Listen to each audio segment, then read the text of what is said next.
Hello students, this is Gunjal Soni. Welcomes you at Shri Mahavir Shikshan Sansthan online classes. तो पिछली class में हम ये बात कर चुके थे कि किस प्रकार एक समरूप आवेशित कुचालक पट्टिका के कारण विद्युत क्षेत्र की गणना की जाए। ठीक है, अब इसी सीक्वेंस में अपने पास जो नेक्स्ट टॉपिक है उसके अंदर हम बात करेंगे किसी समरूप आवेशित चालक पट्टिका के कारण बनने वाले विद्युत क्षेत्र की। ठीक है, तो इस टॉपिक को पढ़ने से पहले हम चालक पदार्थ और कुचालक पदार्थ के जो हम यहाँ दो केस लेकर चल रहे हैं। पिछले टॉपिक में हमने कुचालक पट्टिका ली है और इस टॉपिक में हम चालक पट्टिका लेंगे।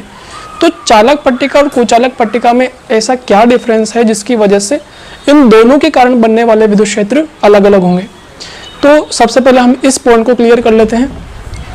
तो देखो, आपके पास अगर कुचालक पदार्थ है और एक चालक पदार्थ है और इन दोनों पदार्थों को अगर आपने आवेश दिया, इसको भी आपने क्यू आवेश दिया और इसको भी आपने क्यू आवेश दिया, तो दोनों प्रकार के पदार्थों में आवेशों का वितरण भिन्न भिन्न होता है। ठीक है, जब हम किसी कुचालक पदार्थ की बात करते हैं तो कुचालक पदार्थ को जब भी आवेश दिया जाता है तो वो आवेश जाएगा इसके आयतन में। ठीक है, इसके संपूर्ण आयतन में वो आवेश वितरित हो जाएगा। या यूं कहें कि ये जो कुचालक पदार्थ आपने बनाया है, आवेशित कुचालक पदार्थ, इसे बनाने का तरीका ये होगा कि आप एक छोटा सा बिंदु आवेश लें और इस प्रकार बहुत सारे बिंदु आवेश रखते हुए चलें तो एक गोला बन जाएगा बिंदु आवेशों का। तब उसे हम कह सकते हैं कि कुचालक पदार्थ है और वो पूरी तरीके से आवेशित है, क्योंकि कुचालक पदार्थ के अंदर आपका आवेश जो है जहाँ दिया जाता है वो वहीं स्थिर रहता है। कुचालक पदार्थों में मुक्त आवेश नहीं पाए जाते हैं, तो वो आवेश चल भी नहीं सकता है। तो जहाँ आपने आवेश दिया कुचालक पदार्थ को, वो आवेश वहीं स्थिर हो जाएगा। ये तो होती है कुचालक पदार्थ की स्टोरी। और चालक पदार्थ के केस में अगर हम बात करते हैं तो चालक पदार्थ के केस में जब हम इसको आवेश देंगे तो वो सारा आवेश जैसे ही आप इस पदार्थ को देते हो, सपोज दैट ये आपने आवेश दिया, अब हमें ये पता है कि चालक पदार्थ में आवेश जो होते हैं मुक्त आवेश होते हैं। मुक्त आवेश होने का मतलब है कि वो आवेश गतिमान अवस्था में आ सकते हैं। तो ये जो आपने आवेश दिया है चालक पदार्थ को, ये सारे आवेश एक दूसरे को प्रतिकर्षित करेंगे और प्रतिकर्षण के कारण एक दूसरे से दूर भागेंगे। अब जब चालक पदार्थ में मुक्त आवेश चल सकता है तो ये सारे आवेश एक दूसरे को प्रतिकर्षित करके एक दूसरे से दूर भागने की कोशिश करेंगे और मैक्सिमम कहाँ तक जाएंगे, तो ये सारा आवेश जो है एक दूसरे को प्रतिकर्षित करके एक दूसरे से अधिकतम दूरी तक चले जाते हैं। या यूं कहें कि जब भी चालक पदार्थ को आप आवेश देते हो, वो सारा आवेश जो है वो चालक पदार्थ की बाह्य सतह पर वितरित हो जाता है। ठीक है, तो ये कुचालक पदार्थ में और चालक पदार्थ के बीच में जो आवेशों का वितरण है उसमें क्या डिफरेंस है, सबसे पहले ये डिफरेंस आप लोगों को याद रखना होगा। उसी के बाद जाकर के अपन पढ़ पाएंगे कि चालक पट्टिका के कारण जो विद्युत क्षेत्र बन रहा है वो कुचालक पट्टिका के कारण बनने वाले विद्युत क्षेत्र से किस प्रकार भिन्न हो पाया है। ठीक है, तो ये पॉइंट क्लियर हो चुका है। अब हम बात करते हैं यहाँ पर कि ये जो पट्टिका हम लेकर चल रहे हैं, हालांकि डायग्राम के अंदर पट्टिका की मोटाई मैंने बहुत ज़्यादा ली है, बट ये पट्टिका इतनी ज़्यादा मोटी नहीं होती है। ये बहुत ही पतली पट्टिका होती है, या यूँ कह सकते हैं जिसकी चौड़ाई बहुत ही कम हो। और जैसे ही आप इसको आवेश दोगे तो वो संपूर्ण आवेश एक दूसरे को प्रतिकर्षित करेगा। चालक होने की वजह से सारा आवेश एक दूसरे को प्रतिकर्षित करके और इस चालक की बाह्य सतह पर आ जाएगा। ठीक है, तो आवेशों का वितरण जो होगा अपने पास वो कुछ इस प्रकार होने वाला है। ये बाह्य सतह है और ये पीछे वाले भी बाह्य सतह है। आपने इसको जो भी आवेश दिया था वो सारा आवेश प्रतिकर्षण के कारण फैला और फैल करके आपकी कुचालक पट्टिका की बाह्य सतह पर पहुंच चुका है। ठीक है, इसको हटा देते हैं। अब बात करते हैं कि यहाँ पर विद्युत क्षेत्र की गणना किस प्रकार की जाए। हमें क्या करना है कि इस चालक पट्टिका के कारण जो कि समरूप आवेशित है, समरूप आवेशित का मतलब है कि इसके जो दो पृष्ठ हैं पट्टिका के, एक पट्टिका है, इसके जो दोनों साइड के पृष्ठ हैं, उन दोनों पृष्ठों पर आपके पास समान रूप से आवेश का वितरण है। अगर आपने Q आवेश दिया है तो Q/2 दोनों पृष्ठों पर समान रूप से वितरित हो जाएगा। इसी वजह से अपन इसको बोलते हैं यहाँ पर समरूप आवेशित चालक पट्टिका। अब करना यह है हमें यहाँ पर कि इससे किसी r दूरी पर कोई बिंदु P लेना है और उस बिंदु P पर हमें विद्युत क्षेत्र की गणना करनी है। अब यहाँ पर विद्युत क्षेत्र की दिशा क्या होगी, सबसे पहले ये क्लियर कर लें। तो विद्युत क्षेत्र की दिशा किस प्रकार ज्ञात की जाती है ये पिछले टॉपिक में हम क्लियर कर चुके हैं। पिछले टॉपिक में हम ये देख चुके थे कि P बिंदु पर जब विद्युत क्षेत्र निकालेंगे तो विद्युत क्षेत्र सिर्फ पट्टिका के तल के लंबवत बाहर की ओर होता है, ऊर्ध्वाधर दिशा में आपको कोई विद्युत क्षेत्र प्राप्त नहीं होता है। तो डायरेक्शन कैसे डिसाइड करेंगे ये पिछले टॉपिक में आप क्लियर कर सकते हैं। अभी इस टॉपिक के अंदर हम सिर्फ उस विद्युत क्षेत्र के मान की गणना करने वाले हैं। तो बिंदु P पर विद्युत क्षेत्र निकालने के लिए अब हम गाउस का नियम अगर यहाँ लगाएंगे तो गाउस का नियम लगाने के लिए सबसे पहले आपको गाउसियन पृष्ठ की कल्पना करनी होती है। अब यहाँ पे गाउसियन पृष्ठ की कल्पना किस प्रकार की जाए, तो यहाँ पर गाउसियन पृष्ठ बनने वाली है आपके पास कुछ इस प्रकार।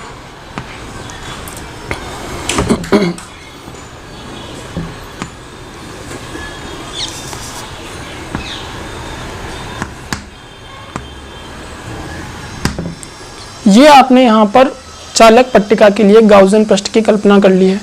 गाउसियन पृष्ठ किस प्रकार माना जाता है, तो उसका तरीका ये है कि जिस बिंदु पर आप विद्युत क्षेत्र निकालना चाहते हो उस बिंदु से गाउसियन पृष्ठ गुजरनी चाहिए, तो बिंदु P से गुजर भी रही है। दूसरा रूल क्या कहता है कि गाउसियन पृष्ठ के प्रत्येक बिंदु पर विद्युत क्षेत्र समान हो।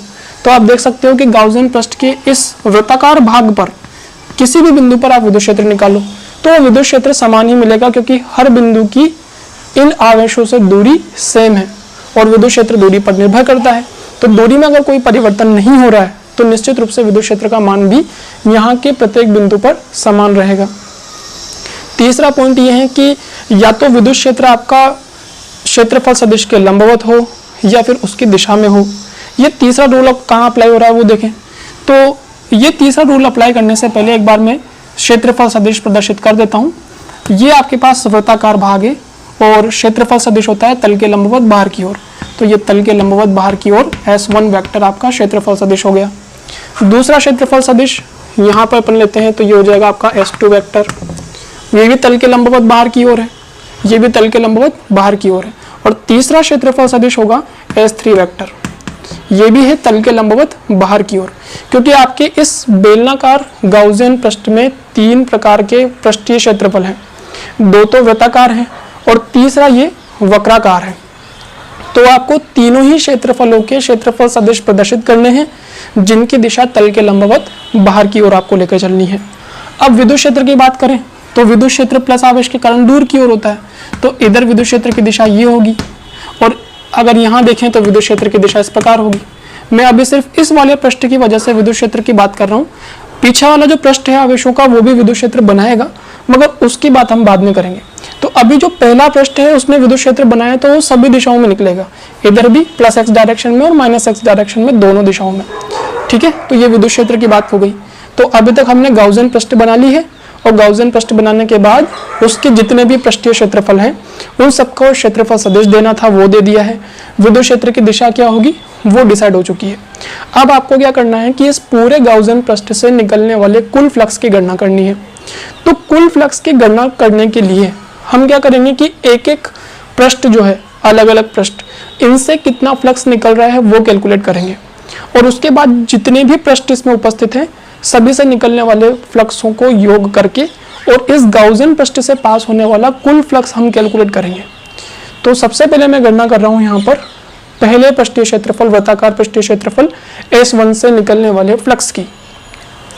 तो अगर हम यहाँ पर लिखें फ्लक्स φ1 किसके लिए, ये S1 के लिए, तो φ1 का सूत्र क्या होगा, φ1 का सूत्र हो जाएगा आपके पास E vector dot S1 vector. ठीक है, फ्लक्स का यही सूत्र होता है, विद्युत क्षेत्र सदिश और क्षेत्रफल सदिश का अदिश गुणनफल। अब इसको अगर हम यहाँ पे ओपन करें तो ये बन जाएगा ES1 cos 0 डिग्री, क्योंकि S1 और E दोनों एक ही दिशा में है, cos 0 का मान अपने पास 1 होता है, तो ये हो जाएगा आपके पास φ1 बराबर ES1। तो ये आपके पास यहाँ पर पहला फ्लक्स आप निकाल चुके हो कि जब विद्युत क्षेत्र निकलेगा इस वृत्ताकार भाग से तो कितना फ्लक्स होगा इस वृत्ताकार भाग S1 से संबंधित, वो होगा ES1। ठीक है, अब बात करते हैं दूसरे वाले पार्ट की। दूसरे वाले पार्ट को हम लास्ट में देखेंगे, हम पहले तीसरे पार्ट की बात कर लेते हैं और वो है φ3। φ3 किसके लिए है, ये वक्राकार सतह S3 के लिए है। ठीक है, तो इसका क्या सूत्र हो जाएगा, तो φ3 का सूत्र हो जाएगा हमारे पास यहाँ पे E vector dot S3 vector. इसको अगर हम ओपन करेंगे तो यह आ जाएगा ES3 cos 90 डिग्री, क्योंकि S3 और E वेक्टर इन दोनों के बीच में कितना कोण चल रहा है, 90 डिग्री का, और cos 90 की वैल्यू क्या होती है, 0। तो यहाँ पे आपके पास मान क्या जाएगा इसका, 0। तो समीकरण नंबर 2। ठीक है, तो इस तरीके से हमने वृत्ताकार भाग S1 और वक्राकार भाग S3 इन दोनों से संबंधित फ्लक्स की गणना हमने कर ली है। अब लास्ट में जो पार्ट बचता है हमारा, वो बचता है S2। इस S2 से संबंधित कितना फ्लक्स होगा उसकी हम कैलकुलेशन देखते हैं। तो इस वाले भाग को मैं थोड़ा अलग बना रहा हूँ डायग्राम में, वो देखते हुए चलें। ये आपके पास इस तरीके से पट्टिका रखी हुई है, और आपने जैसे ही आवेश दिया तो सारा आवेश बाह्य सतह पे जाएगा। तो बाहर सतह एक ये हो गई और एक बाह्य सतह ये हो गई। ठीक है, पट्टिका को हम सामने से देख रहे हैं, तो एक पृष्ठ ये होगा, दूसरा पृष्ठ ये होगा, दोनों पृष्ठों पर आपके पास आवेश होगा। तो वो मैंने बना दिया है। अब आप ध्यान से देखें, ये जो प्लस आवेश उपस्थित है पहले वाले पृष्ठ पर और दूसरे वाले पृष्ठ पर, तो पहले पृष्ठ के जो आवेश हैं इनके कारण जो विद्युत क्षेत्र बनेगा तो वो दोनों दिशाओं में बनेगा, सभी दिशाओं में निकलता है। प्लस आवेश के कारण विद्युत क्षेत्र सभी दिशाओं में निकलता है, तो ये दोनों दिशाओं में होने वाला है। तो मैं इसको ई वेक्टर इधर और ई वेक्टर इधर नाम दे देता हूँ। इसी प्रकार ये प्लस आवेश भी दोनों दिशाओं में विद्युत क्षेत्र बनाएंगे, इधर भी बनाएंगे, इधर भी बनाएंगे। ठीक है ना, ये आपके पास सबसे पहले आपने दोनों पृष्ठों के कारण किस किस दिशा में विद्युत क्षेत्र बनेगा ये क्लियर हो गया। अब आप देखो कि बीच में, मतलब अपने चालक पदार्थ के अंदर विद्युत क्षेत्र कितना आ रहा है। जितना विद्युत क्षेत्र इधर बनेगा उतना ही विद्युत क्षेत्र इधर बना हुआ है। दोनों विद्युत क्षेत्र परिमाण में बराबर हैं, दिशा में विपरीत है, तो नेट विद्युत क्षेत्र कितना हो जाएगा अंदर, 0।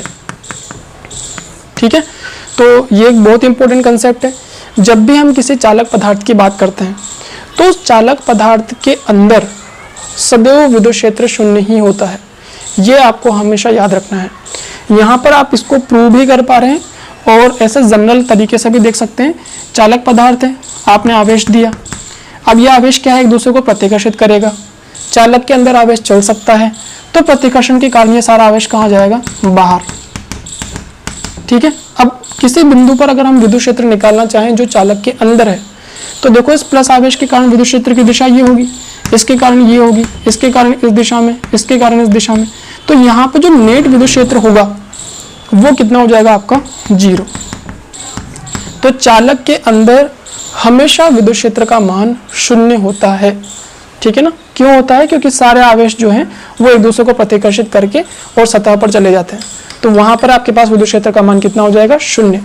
हालांकि इसका एक रीजन और है, वो भी आगे आने वाले टॉपिक के अंदर अपन क्लियर करेंगे। तो ये वाला पॉइंट हमें ध्यान रखना है। ठीक है, अब बात ये करते हैं कि इस S2 से निकलने वाले फ्लक्स को अगर अपन कैलकुलेट करें φ2 जो है S2 के लिए, तो इसका मान कितना हो जाएगा, φ2 का मान 0। क्यों होगा 0, क्योंकि φ2 का सूत्र क्या होगा, E vector dot S2 vector. जब विद्युत क्षेत्र आपका 0 है, यहाँ जब आपके पास इस चालक के अंदर का विद्युत क्षेत्र 0 मिल रहा है, तो विद्युत क्षेत्र 0 होगा तो फ्लक्स भी कितना हो जाएगा, 0। ठीक है, तो ये तीसरा समीकरण आपके पास आ चुका है, फ्लक्स का मान हो चुका है 0। अब आपने क्या किया है कि तीनों जो पृष्ठ थे, गाउसियन पृष्ठ के तीनों सतहों से निकलने वाले अलग अलग फ्लक्स को आपने कैलकुलेट कर लिया है। अब कुल फ्लक्स कितना निकला, तो हम यहाँ लिख सकते हैं कि कुल फ्लक्स, तो कुल फ्लक्स हमारे पास जो आया है फाई, वो हो जाएगा φ1 प्लस φ2 प्लस φ3, और इसका टोटल आंसर कितना हो जाएगा हमारे पास, सिर्फ ES1, समीकरण नंबर 4। क्योंकि आपके पास ये जो φ3 है ये भी 0 है और φ2 भी 0 है, तो बचा क्या, सिर्फ φ1।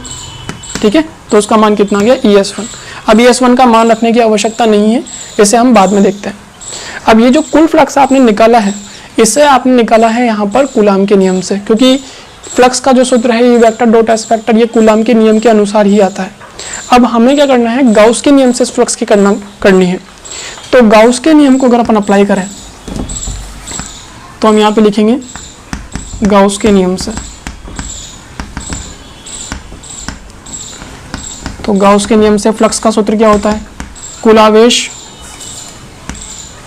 डिवाइड बाई एप्सिलॉन नॉट, समीकरण नंबर 5। ठीक है, इसी फ्लक्स को अगर हम गणना करना चाहें गाउस के नियम से तो हमारे पास ये समीकरण रहेगा। अब इसमें कुल आवेश जो है कैपिटल Q, ये कौन सा आवेश है? तो कुल आवेश का मतलब ये नहीं कि जो आपने पूरी सतह को आवेश दिया है वो लेकर चलना है।